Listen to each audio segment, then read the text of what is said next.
Hello guys, ఈ video scholarship గురించి చేయడం జరిగింది. ఆ స్కాలర్షిప్ అందిస్తుంది మిరాయ్ అసెట్ ఫౌండేషన్ వాళ్ళు అనమాట. ఈ ఫౌండేషన్ వాళ్ళు స్కాలర్షిప్ ప్రోగ్రామ్ అనేది కండక్ట్ చేయడం జరిగింది. అది వచ్చేసి Mirae asset foundation scholarship program 2024-2025 కి సంబంధించి ఎక్సలెంట్ యంగ్ మైండ్స్ కి సంబంధించి ఈ స్కాలర్షిప్ అనేది ప్రొవైడ్ చేయడం జరిగింది. ఎవరైతే students talented students financial problems issue face చేస్తుంటారో అండ్ వాళ్ళ యొక్క ఫైనాన్షియల్ బ్యాక్గ్రౌండ్ బాగలేకుంటే అటువంటి స్టూడెంట్స్ మెరిటియర్ స్టూడెంట్స్ కి స్కాలర్షిప్ అందించి వాళ్ళ హెల్ప్ ఎడ్యుకేషన్ గ్రోత్ లోకి వెళ్ళడం కోసం వాళ్ళకి హెల్ప్ చేయడం జరుగుతుంది అనమాట. ఇక ఈ స్కాలర్షిప్ డీటెయిల్స్ తెలుసుకునే ముందు ఎవరైతే మన ఛానల్ ఫస్ట్ టైం చేస్తున్నారో ప్లీజ్ సబ్స్క్రైబ్ చేయండి. ఇటువంటి వాల్యుబుల్ ఇన్ఫర్మేషన్ అనేది నేను ఛానల్లో ప్రొవైడ్ చేస్తున్నాను అనమాట. ఇక స్కాలర్షిప్ డీటెయిల్స్ లోకి వెళ్తే ఈ స్కాలర్షిప్ అనేది ముఖ్యంగా 2 సెక్షన్స్ గా డివైడ్ చేయడం జరిగింది. ఇక్కడ అండర్ గ్రాడ్యుయేట్ స్టూడెంట్స్ అనమాట. అండర్ గ్రాడ్యుయేట్ స్టూడెంట్స్ కి సంబంధించి పోస్ట్ గ్రాడ్యుయేట్ అంటే పీజీ స్టూడెంట్స్ కి సంబంధించి స్కాలర్షిప్ అనేది ప్రొవైడ్ చేయడం జరుగుతుంది. ఒకవేళ మీరు పీజీ స్టూడెంట్స్ అయితే ఇందులోకి వచ్చి అప్లై చేసుకోండి. లేదంటే under graduate UG students like degree కానీ బీటెక్ కానీ ఇలాగ బ్యాచిలర్ డిగ్రీ చేస్తున్న వాళ్ళందరూ ఇలాగ ఇందులో యూజీలోకి వచ్చి అప్లై చేసుకోండి. ఇక్కడ ఫస్ట్ ఒక్కొక్కటి తెలుసుకుందాం. ఫస్ట్ వ్యూ డీటెయిల్స్ కి వెళ్దాము అండర్ గ్రాడ్యుయేషన్ స్టూడెంట్స్ లకు. సో ఇందులో కనుక చూసుకుంటే ఈ స్కాలర్షిప్ లాస్ట్ డేట్ కనుక చూసుకుంటే 26th June 2024 అనమాట. ఈ యొక్క అప్లికేషన్ క్లోజ్ అయ్యేది ఈ డేట్ నా క్లోజ్ అవుతుంది అనమాట. ఎలిజిబిలిటీస్ ఎవరైతే స్టూడెంట్ ప్రెసెంట్ ఇండియాలో పర్సూయింగ్ అండర్ గ్రాడ్యుయేట్ కోర్సెస్ లో చదువుతుంటారో లైక్ ప్రెసెంట్ వాళ్ళు చదువుతున్న వాళ్ళు ఎలిజిబుల్ అవుతారు అనమాట. వాళ్ళ యొక్క ప్రీవియస్ మార్క్స్ కనుక చూసుకుంటే మినిమం 60% మార్క్స్ అనేది ప్రీవియస్ అకాడమిక్ కానీ సెమిస్టర్ లో కానీ ఉండాలన్నమాట. వాళ్ళ యొక్క ఫ్యామిలీ ఇన్కమ్ అనేది 8 lakhs కంటే ఎక్కువ ఉండకూడదు అనమాట పర్ యానం. మీరు pan India wide students apply చేసుకోవచ్చు. సో ఇండియాలో ఎక్కడ చదువుతున్నా మీరు స్టూడెంట్స్ ఎలిజిబుల్ అవుతారు అనమాట. ఇంకోటి ఏంటంటే children of buddy four study employees అంటే ఈ యొక్క పేరెంట్స్ ఈ చిల్డ్రన్స్ అప్లై చేసుకునే చిల్డ్రన్ పేరెంట్స్ బడ్డీ ఫోర్ స్టడీ ఎంప్లాయీస్ లో అంటే బడ్డీ ఫోర్ స్టడీలో వర్క్ చేస్తుంటే వాళ్ళు ఎలిజిబుల్ కాదనమాట. ఇక సెలెక్ట్ అయిన వాళ్ళు చాలా మంది అప్లై చేసుకుంటారు కదా, అప్లై చేసుకుని షార్ట్ లిస్ట్ అయి సెలెక్ట్ అయిన వాళ్ళకి 40,000 రూపీస్ అనేది వీళ్ళు ప్రొవైడ్ చేయడం జరుగుతుంది అనమాట. ఇక దీనికి సంబంధించిన డాక్యుమెంట్స్ కనుక చూసుకుంటే Aadhaar card government issue proof చేసిన ఐడి కార్డు కోసం ఆధార్ కార్డ్ అప్లోడ్ చేయాల్సి ఉంటుంది. కరెంట్ ఇయర్ అడ్మిషన్ లెటర్ అనమాట with details of fee need to be transfer to institution along with the institution bank details అంటే డీటెయిల్ కరెంట్ అడ్మిషన్ లెటర్ తో పాటు మీకు వీళ్ళ అమౌంట్ అనేది డైరెక్ట్ గా మీకు ఇన్స్టిట్యూషన్ కి ట్రాన్స్ఫర్ చేయడం జరుగుతుంది అనమాట. సో మీరు ఇన్స్టిట్యూషన్ కి ఏ బ్యాంక్ అకౌంట్ అయితే ఇచ్చారో ఆ బ్యాంక్ డీటెయిల్స్ అనేది మీరు వాళ్ళకి ప్రొవైడ్ చేయాల్సి ఉంటుంది అనమాట. ఇక bank account details of the institution చెప్పాను కదా అది.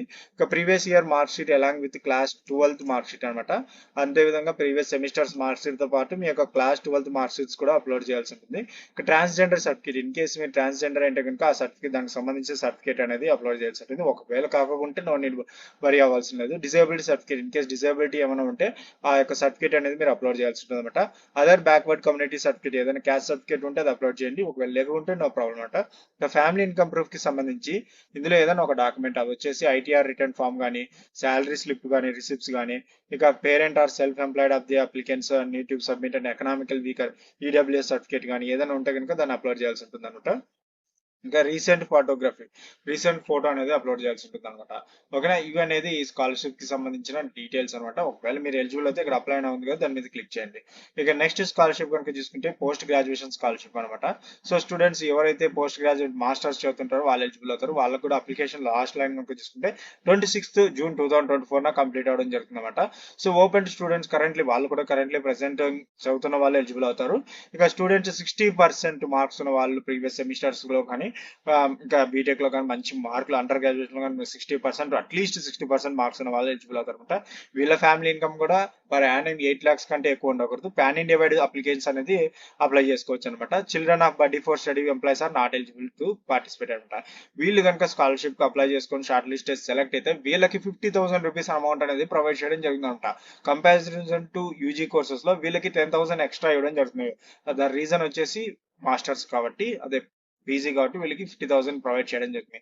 ఇక డాక్యుమెంట్స్ కనుక చూసుకుంటే గవర్నమెంట్ ఇష్యూడ్ ఐడి ప్రూఫ్ కి సంబంధించి ఆధార్ కార్డు కానీ కరెంట్ ఇయర్ అడ్మిషన్ లెటర్ కి సంబంధించి fee need to be transfer to institution along with the institution bank details కి సంబంధించి ఆ డాక్యుమెంట్ అనేది అప్లోడ్ చేయాల్సి ఉంటుంది అనమాట. Bank account details of the institution అదేవిధంగా వీళ్ళు mark sheets previous year mark sheets తో అన్ని పాటు క్లాస్ 12th మార్క్ షీట్ కూడా వీళ్ళు అప్లోడ్ చేయాల్సి ఉంటుంది. ట్రాన్స్జెండర్ సర్టిఫికేట్ ఉంటే అప్లోడ్ చేయండి. ఒకవేళ నో నీడ్ డిజేబిలిటీ కానీ సర్టిఫికేట్ కానీ కమ్యూనిటీ సర్టిఫికేట్ కానీ ఏమన్నా మీకు ఉంటే అప్లోడ్ చేయండి, లేకుంటే నాన్ ఇన్వాలిడ్. ఇక ఫ్యామిలీ ఇన్కమ్ ప్రూఫ్ కి సంబంధించి ఇన్కమ్ సర్టిఫికేట్ కానీ, ఐటీఆర్ ఫామ్ కానీ, శాలరీ స్లిప్స్ కానీ, ఏదైనా ఒక డాక్యుమెంట్ ఈడబ్ల్యూఎస్ కానీ అప్లోడ్ చేయండి. రీసెంట్ పాస్పోర్ట్ సైజ్ ఫోటో అనేది అప్లోడ్ చేయండి అనమాట.